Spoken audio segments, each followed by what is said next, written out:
Hey, good afternoon, everybody, and welcome to another installment of the BREW. Almost got in trouble there for copyright infringement. The BREW is an LGBTQ pagan talk show where you're always going to find something good in the cauldron, and where your hosts promise to bring you great ideas, insight, and conversations that are unscripted, unpredictable, and unapologetically pagan. And today's topic is spirituality for sale, gurus for hire. And so I ask that if you like our show, give it a like or a subscribe if you're watching on YouTube, and be sure to share it on Facebook, either while the broadcast is going on or later.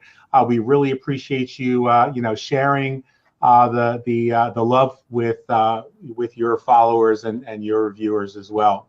And so we're waiting just a couple minutes for our guest to be on the show today. Today's special guest is a rising star in the LGBTQ.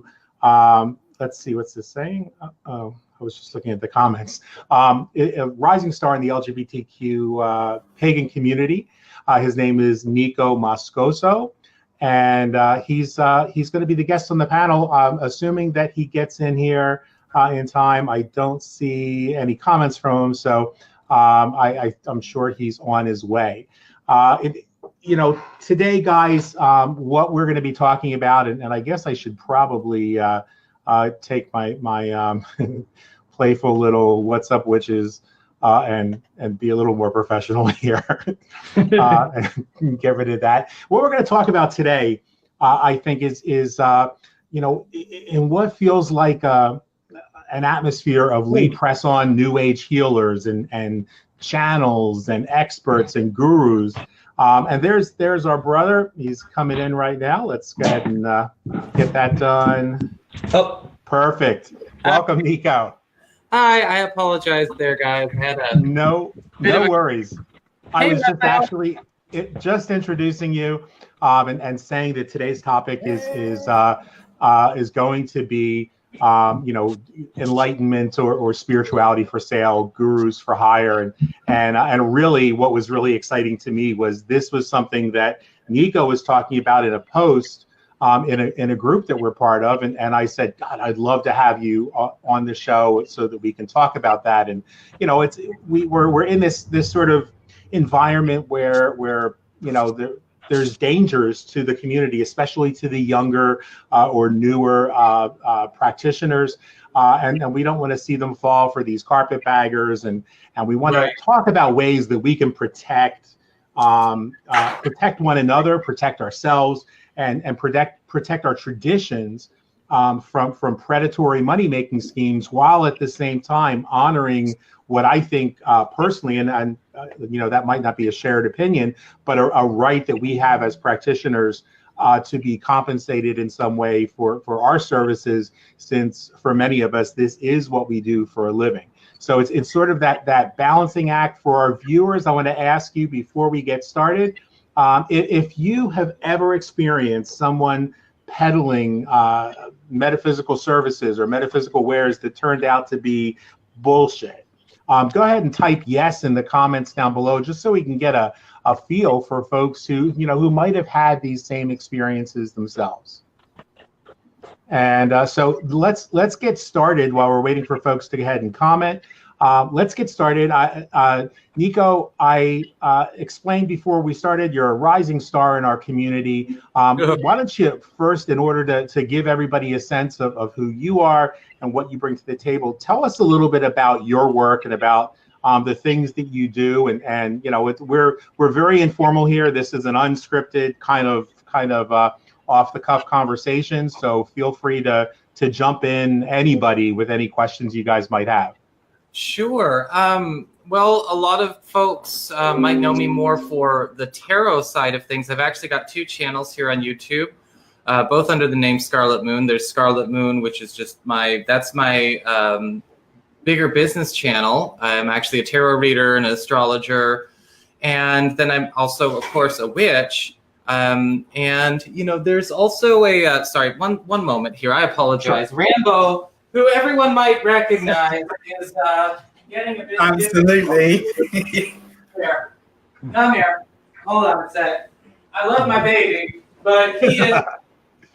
I actually had left some offerings down here last night. I actually did my Imulk ceremony a bit late, and so I wanted to do that closer to the new moon, the dark moon phase. And so, you know, he was getting dangerously close to my Bridget statue and the offerings I had still up there from the night before.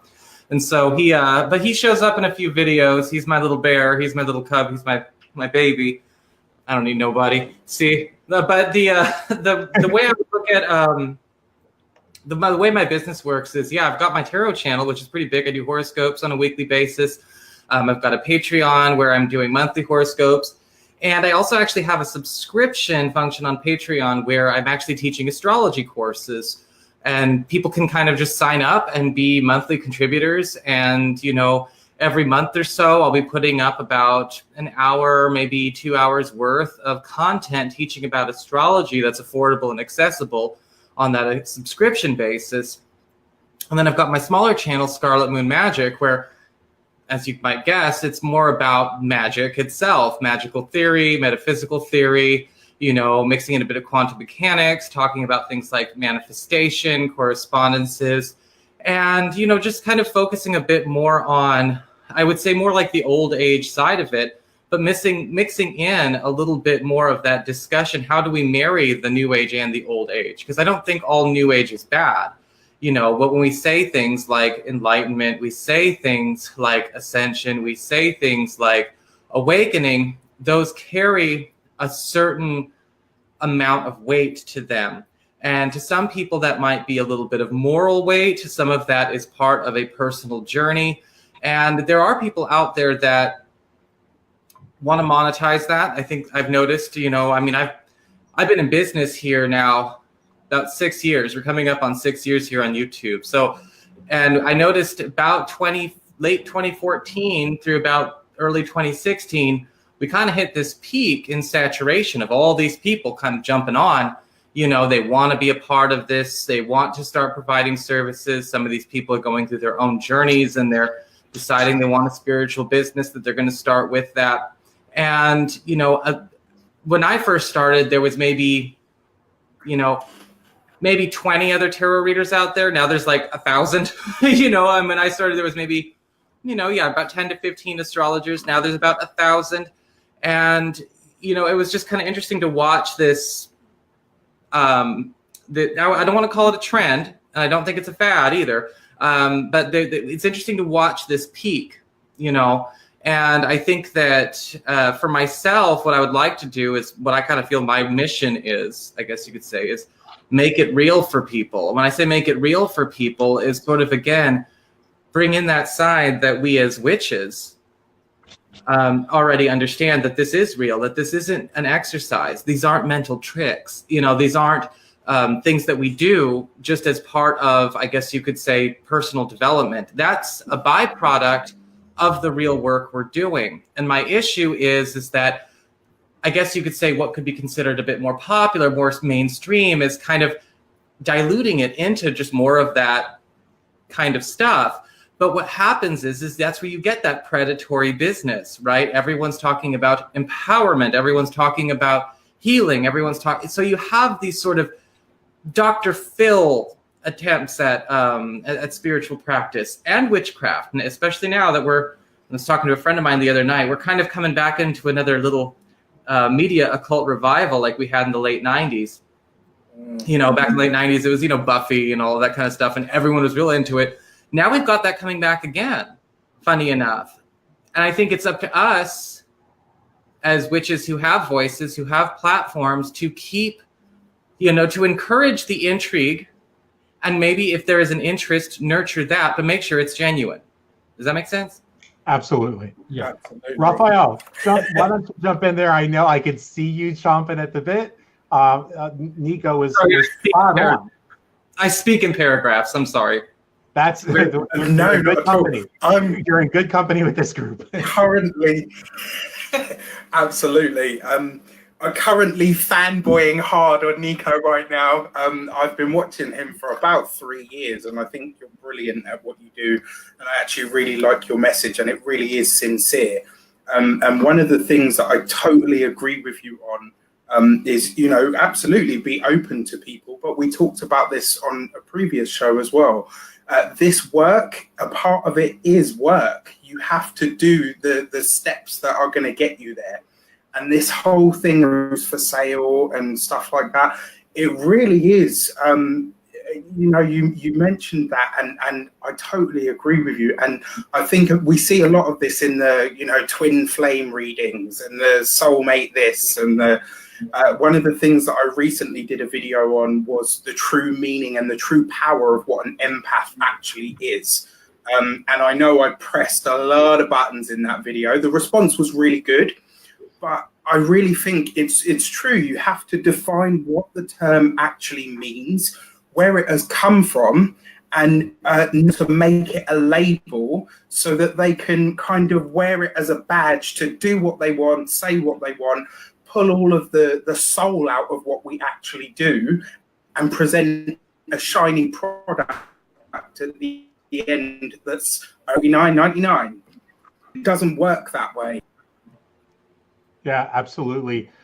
You know, if you wouldn't mind, just for a couple seconds more, you know, share, kind of catch people up if they haven't seen your broadcast on empaths, what you're talking about, because I think that's, you know, whether we're talking about empaths or we're talking about, you know, people who we saw last week, somebody who made a big point of arguing with everybody that they possibly could in almost every discussion on one of the groups, and excusing it by saying, oh, well, I practice chaos magic. That's what I do. You know, talk a little bit about that, your perspective on that. You know, are they an empath, or are you just having all the feels and being an asshole? Yeah, absolutely. I mean, so one of the things that I really wanted to define was what an empath actually is and how that actually works. The difference between HSP or a hypersensitive person. We all pick energy, we all pick information up from each other all the time, just from our surroundings, you know, and very often even the most quote unquote mundane people can pick that stuff up. However, one of the things that I've seen recently that really starts to annoy me is people are using this term like, oh, I'm an empath, and they're almost justifying giving her, saying, oh, well, you know, I just can't cope, and it's like, it's not a badge for you to wear to put yourself in a subservient position. Oh, you're breaking up. It actually can put you in a place of extreme power if you own it and you work with it. I think I'm losing you. Yeah, I think we actually just lost him. I'm sure he'll be back. So that brings us to you, Vicky Bull. You know, you certainly see this a lot, and we're actually involved in some of the go back and forth between one of those people that was, you know, supposedly a chaos magic worker and was excusing attacking people by saying, well, that's just what I do. What are some of your perspectives from the heathen perspective or the Norse pagan perspective about this sort of dynamic of enlightenment for sale? You guys certainly see a lot. Yes, I've actually wrote a lecture on it called Divinity for Sale. And it is about gurus and victis and vulvas and priests of different religions, how they choose a path in life, which then they use to profit off of it. And people that come along, they just work them for their wallets. Like, we choose this path to lead and guide people, not to make a buck. Like, when you have or people that choose to follow you, slapping stickers on candles for $7.95 so that way you could sell it and make a buck, that's completely wrong. When you have a DVD, you're teaching someone. Here's an example. My religion is a non-organized religion. So if someone says you could take these courses, and at the end of this course, you would have a certificate saying that you are now a Gothi, or you're now a Victi or a Vulva, it's only going to cost you $900. That's complete bullshit. It's a non-organized religion. That certificate means nothing. It is absolutely nothing. Only thing they're doing is making a buck off of naivety. Sorry to say it, but they're seeking knowledge, and they're playing on this knowledge. You're seeking your journey to make a buck. The universe, the gods, the ancestors, whoever you believe in, didn't put us in this position to make a buck. Put us in this position others. The knowledge should be freely given. It should not be made a profit. Right. Yeah. I think that one of the things that that we could talk about here today is the idea that that you bring up a good point. It depends on a spiritual tradition itself. It depends on the context and the real value, or as Nico said, whether this is just some kind of diluted pop culture nonsense that someone. Yes, like in my tradition, we have. Hello, did I lose you? Yeah, I can hear it. Like we have the Vikings now. We have the show Vikings. We have the Last Kingdom. We have Norsemen. It has brought a lot of trend to people in my religion. A lot of people have been flocking to it, and because of it, there are a lot of people that also been having ego trips and self-satisfying goals in it. They're like, well, I've been in this for 5 years. Now they're gathering people that are new to the tradition to follow them like servants, and that's not right. That's also, I consider, profiting and selling their religion. You're selling it to make servants. You're not selling it to help people on their journey. You're not selling it to help people guide their wisdom and stuff. And by selling it, I mean by giving them the proper path and knowledge, helping them the correct way, not by the factory things, which are even profiting money, all of it self-satisfied. Nico, if you could jump in here for a minute, because I think one of the things that we can underscore here is that while where Vitibul is talking about these people that are profiteering because his entire spiritual path is a decentralized, non-dogmatic, and non-institutional path.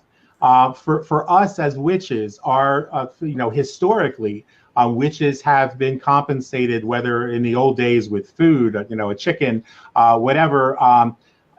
But that doesn't give people license to do, as Victibul said. That we see these people that they're slapping. They bought a crafting or scrapbook,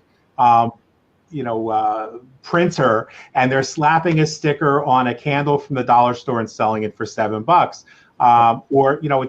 There's not just that's inherently unethical, but there are dangers in letting somebody that you don't know give you a candle that they may or may not have done ritual work on, and now you are at their mercy because you have no idea what was just done there. Mm-hmm. Well, I think that. Oh, by the way, I just wanted to let you know, David Draymond. I've had a crush on him since high school, so I'm just loving your shirt, the Disturbed shirt there. Thanks.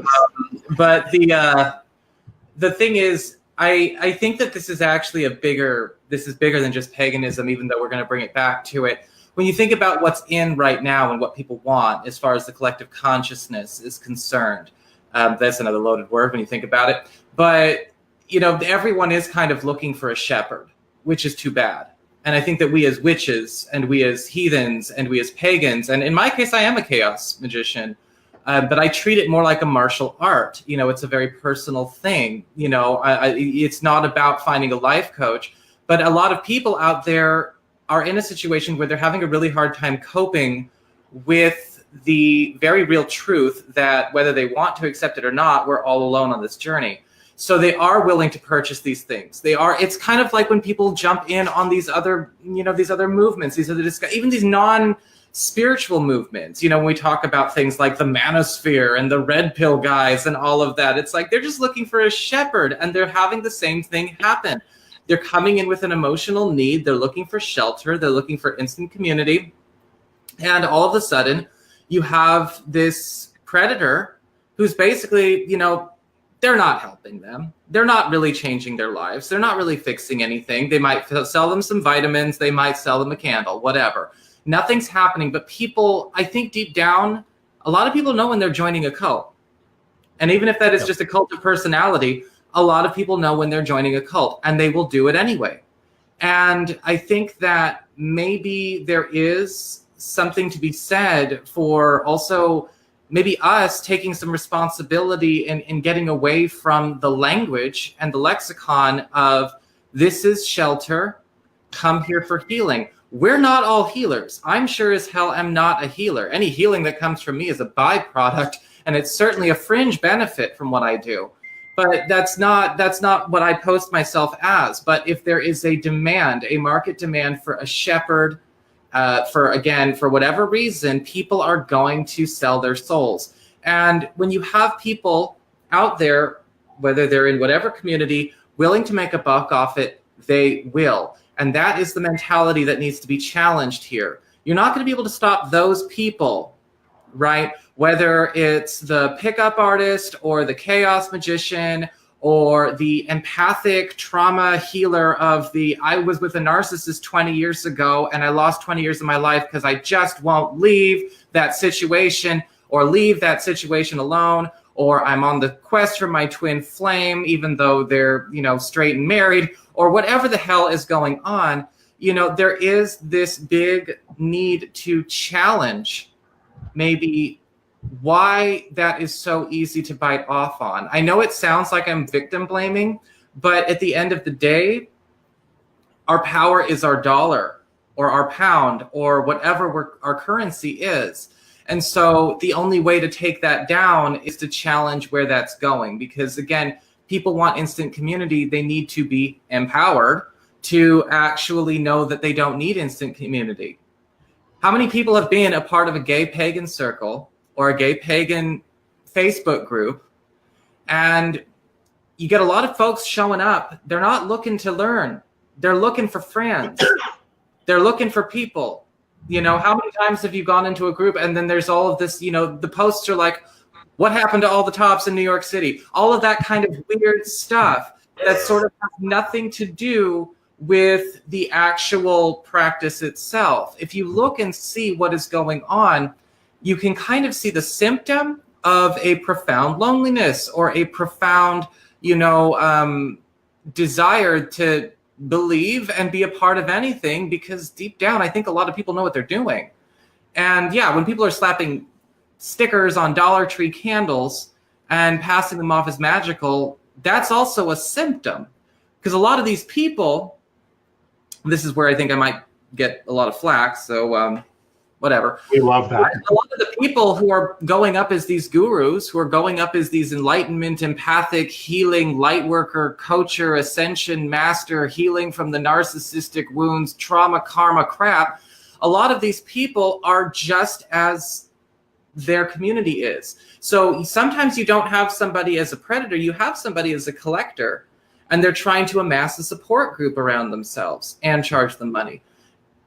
I think that maybe we need to challenge a person's ability to discern.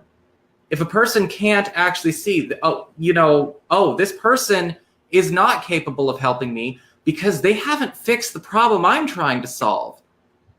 You know, you have to look and see what has it done for them. We all have a body of work.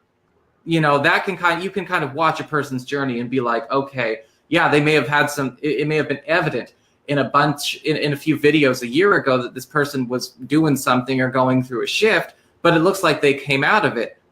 I think that a lot of people are not looking for knowledge. I think they're looking for emotional resonance. They're looking for company. And sometimes they'll go towards those wounds and they'll go towards those collectors because, again, they want church. And that's a hole that they don't know how to fill themselves. Yes, and that's why that's why we have therapists and psychiatrists. But there are also those that are seeking knowledge, that aren't just, and those people also need to be watched for. Like myself, if someone needs a book or if someone needs a hammer or something like that, I don't charge them $1. I work for my money. I will get them whatever they need. If I had a temple or something, I would have a job. And I would fund it. I would not charge people to buy this and buy that. I would not have someone support my rents, my bills. It's on me, not on anyone else. If I do construction work, hey, if you need to support yourself, you make your buck by painting someone's house. You don't prey on someone's seeking of knowledge.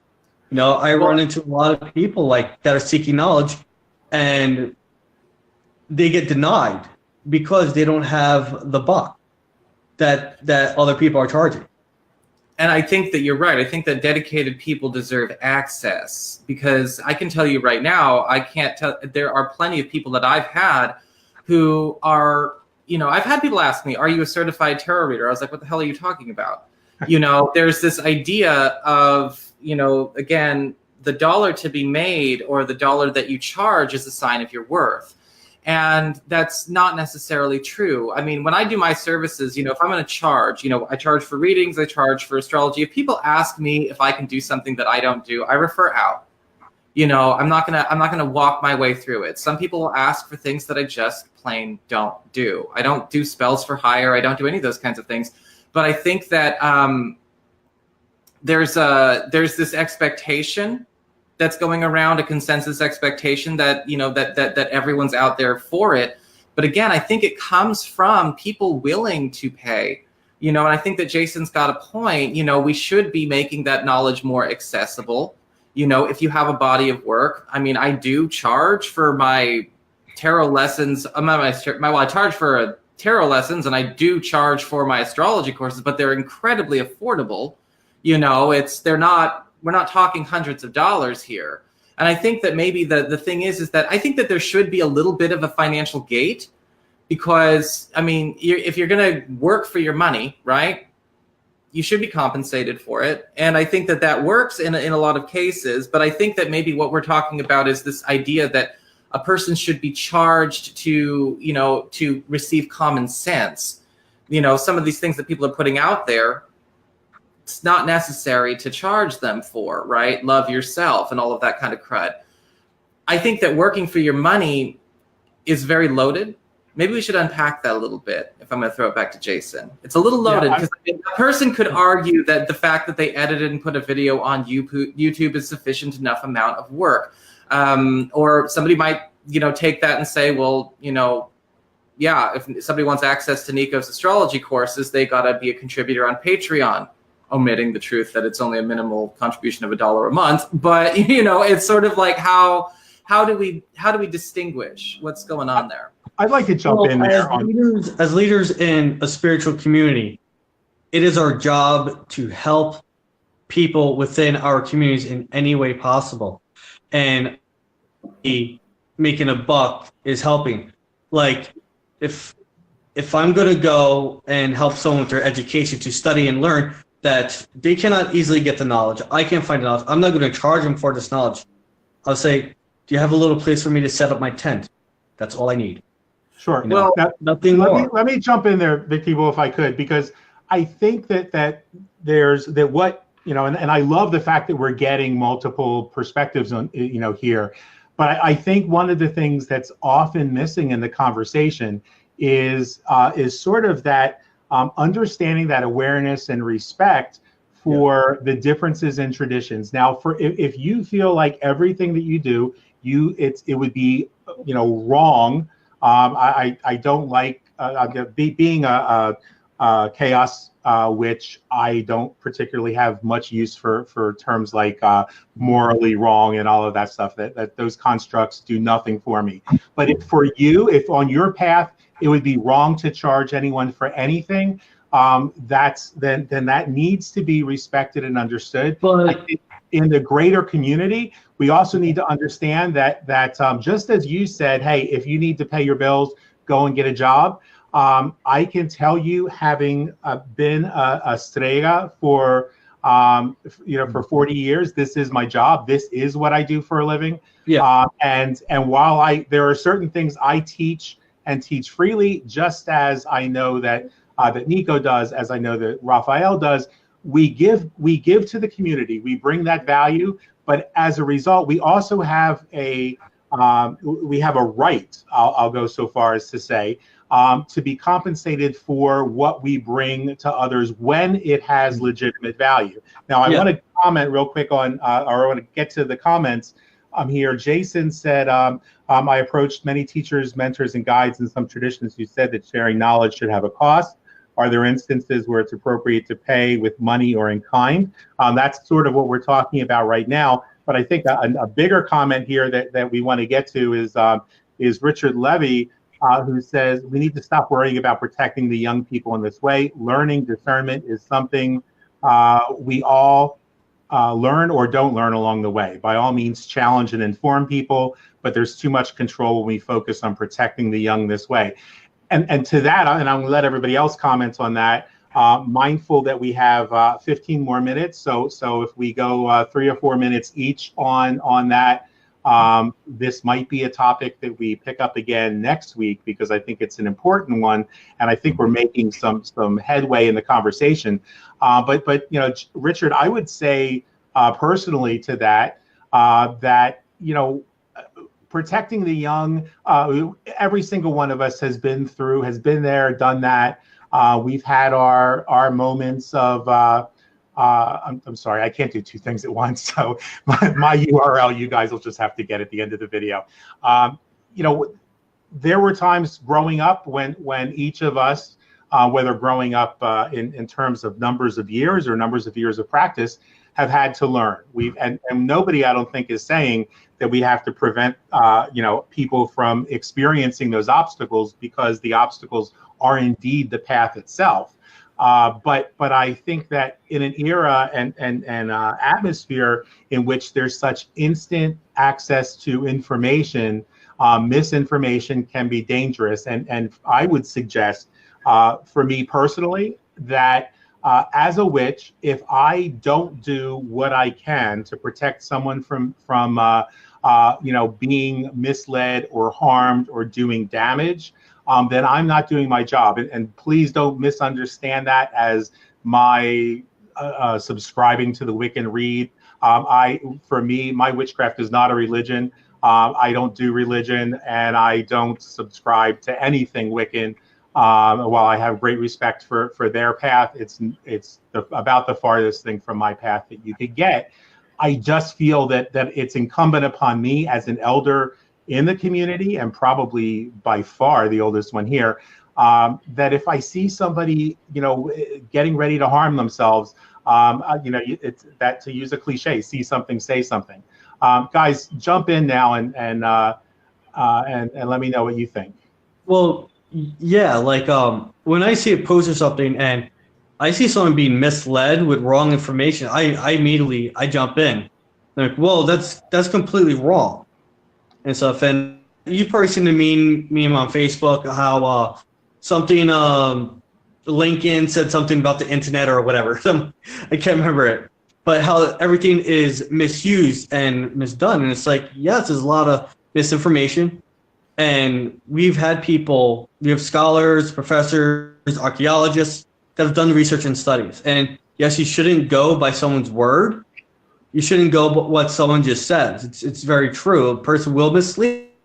And a person will mislead you because they keep make a buck out from you or anything like that. And it is up to us and up to the individual themselves to find what is the truth and to answer it. If we see someone misled, yes, we should jump in. Also, if a person thinks he might be misled, or if he's hearing one thing, like we go to a doctor, you don't get one opinion, you get a second opinion, you get a third opinion. You want to hear different aspects. Because the truth, like we know in conversations, it's never just one way. You know, and that's where you're going to find the answers, that's where you're going to find the truth. Don't just take one person from it. Go to many people, talk to many people, get their answers, get their replies. Nico, go ahead and jump in.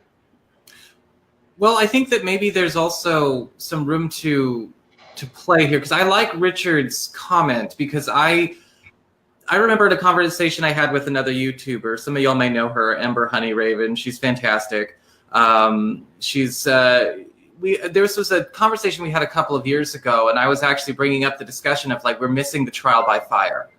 You know, not all of us came to this path because we had a life-changing experience or a near-death experience, or we woke up after a trauma. Some of us walked right in at a young age and said, hey, I think I know I got this. And the trial by fire is absolutely necessary. And I think that whether that is the trial by fire because you summoned a demon on accident, or you created a magical mess, or something went down. I mean, yeah, that has to happen. But I think that as far as, you know, I think that, yeah, if there's a way that we could have a bit of our own Hippocratic oath of, you know, like, look, don't do harm on accident. By the way, I'm not Mr. Moore. I don't really do things that right or wrong either. Note, I said accident. I mean, my personal codes are only do what you want to do, what you really mean to do, and don't do any collateral damage. You know, that's all. I think that people have a tendency to mistake emotion for conviction. And I think that people tend to mistake emotion for expertise. And so when they see people getting on YouTube, getting on videos, getting on posts, and they get really passionate, I mean, the armchair magician and the, you know, the know-it-all witch who, you know, has got a lot of opinions and a lot to say isn't necessarily going to be a good guide either. I think we do have to, not necessarily coddle people, but I think that we do need to help reteach discernment, because a lot of the tactics and a lot of the approaches that we're taking to this are old. They have not aged well. It's 2019. We're all on the internet. We all socialize a completely different way. Some of us have been practicing since the late 90s, and some of us had learned a completely different way. Our knowledge access was gated. It was gated by access to books, access to knowledge, access to venues, access through initiations. You know, that doesn't exist anymore. Yeah. And, you know, there are people out there who are, yeah, the armchair magicians out there and the sticklers for, you know, what their personal experience was. They're going to be bitching and moaning about it. And they're going to be saying, this is how it should be. Well, I'm sorry, but unless there's an apocalypse tomorrow, your way just isn't coming back. So we have to adapt. And I think that if there's a way to get people in a way, you know, in a connection to, I mean, I agree with being a little bit conservative when it comes to our attitude towards this, but I don't agree that we should be inflexibly conservative. And I think that there's a way that we can actually help people nurture themselves by not giving them this, quote, how it should be, unquote, ideal. Because, you know, for everyone watching, people are going to tell you what they want for themselves. So you have to take a step back. What Raphael wants for the world, Raphael wants for himself. What I want for the world, I want for myself. What Jason wants for the world, he wants for himself. That's how it's going to go. Now, if that resonates with you, that's fine. But you have to let that be what it is. Don't romanticize it. Don't blow it up. Not everyone's going to be like me. Not everyone's going to be like any of the guys on this panel or anyone else here in, you know, on the internet. And I think that if we are to help get away from the posers and get away from the people coming in and trying to make a quick buck, or in what I've come to notice, the patients masquerading as practitioners of the healing arts, is that, you know, you're going to have to really just take a step back and go, why do I like this person so much, and what part of it is speaking to me? Hang on right there with that point, because I'm going to, that's a topic for another show, and I do hope, even if your schedule won't allow it next week, would you be willing to come back and pick up on that where do we go from here? Yes, and as long as you remind me about what I said, because I have terrible. I will. I'm taking notes. I do about 12 readings a day, and then I do horoscopes. I do not remember anything anymore. So no worries. And while we still have you here, Raphael, the internet gods are apparently not with us today in the UK. So jump in and we haven't heard from you in a bit. So jump in, wrap it up. This is you are a co-host here. Yeah, if I had it my way, we have 4 co-hosts, right? Oh no. Holy shit. Yeah. Okay, well, guys, I'm going to go ahead and I'll jump in for 1 second and say thank you for everybody that's here. Here comes Raphael. Let's get him back in the room. Okay, sorry about this. Go for it. Yeah, okay, so you know what? I totally agree about the trial by fire. One of the things that I talk about a lot in my readings on YouTube, and especially when I do the one-on-one work, there's a few things that people really need to realize. I always give 110% in all of my online readings and the YouTube stuff. However, I have always believed and always will believe that the true work as a tarot reader, astrologer, whatever you want to call yourself, is done right here at this table. When you are one-on-one, that is how you enhance people's lives, and that is where you should take the most care. In terms of this, and to go back to this thing about the trial by fire and looking after the young people, to a certain point, I totally agree. What I am not comfortable with is jumping in to be somebody's savior and stopping them from learning what they need to learn in order to be discerning themselves. And I totally agree. There's this whole sort of let's mollycoddle them, and, it's effectively tied into this whole thing that I was talking about with the empath. By giving them these titles and labels to say, I don't have, I'm too weak, or I feel too deeply to be able to do that, you're actually setting them up to give away their power to say, well, it's okay for people to dupe me because I was already in the position for it to happen. And before you know it, we've got a whole generation 2 or 3 that are just giving away what effectively is actually their superpower. Right on. Well, guys, and there's my URL. Sorry, I couldn't put it on during the video. I'm still learning this platform, but enjoying it very much. And speaking of enjoying, I really appreciate the 3 of you that are here as our co-hosts and guests today. Nico, if I know you got a lot on your plate, if you're ever able to free up time on a regular basis, I think I could speak for all of us in saying we'd love to have you on as well. That there's so many folks out here in our community whose voices need to be heard, and that includes you guys who are watching. So we would love to hear from you, Richard and Jason. Thank you both, Jason Piper, Richard Levy. Thank you so much for your participation today. And guys, the conversation just starts when we air live. The real conversation happens in the days and the weeks after the show airs, when we continue this conversation in the comments and when we bring that forward to our next show. And our next show, I think, will be the idea of where do we go from here. I think that Nico brought up a really good, a very important point, and that is that what do we do? How do we create a community around this circumstance, around this need, and how do we create a community around the modern era, addressing the challenges that our ancestors didn't have because we have the internet, because we have a different way of interacting. And that doesn't mean that anyone here, I think, is saying that there's no place for covens, there's no place for for initiation, there's no place for any of mystery schools, any of that. What we're saying is that we're bringing our perspective and our tradition and our path to the fore, and in each of the three other people that you see here on the screen with me today. No. What? No, what? Yeah, hold on. We heard that. I don't know. Anyway. Sorry. Sorry, it's my internet is Oh. my language. Well, guys, anyway, it's 3:45. We keep these we try to keep these at under 45 minutes each week. It is really hard for those of us like myself who could probably fill 45 minutes ourselves. But that's why I have a show on Saturdays, and it is called Inner Alchemy. And at the end of this video, on the post-production version, we will have everybody's contact information, at least their website. And if you guys wouldn't mind, go ahead and drop your website in the comments here so that the folks on Facebook have them as well.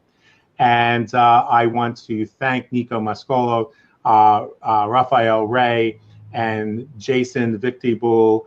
I can never remember your last name, Jason. Bond. There you Bond.